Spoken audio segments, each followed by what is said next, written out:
አብሽ ይወፍራል ወይ ብላችሁ ለጠየቃችሁኝ ሴቶች በዚህ ቪዲዮ የተሟላ መልስ አዘጋጅቼላችኋለሁ። አዎ ትክክል ነው። አብሽ በውስጡ በያዘው ፋይቶኤስትሮጅን ንጥረ ምግቦች ምክንያት ሴቶች የሚፈልጓቸው ቦታዎች ላይ እንዲወፍሩ ያግዛል።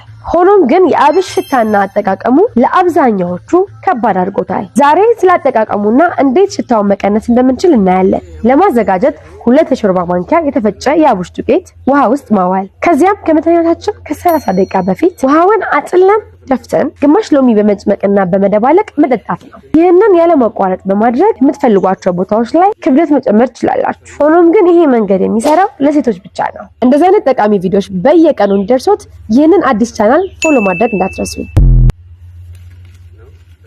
ሙክቴትም አለ፣ በርበሬም አለ፣ አብሽም አለ። እዚሁ ቤት ውስጥ ነው የሚዘጋጀው። በጣም አሪፍ አብሽ ነው። በርበሬም አለ። ኑና ይዙን እንላለን።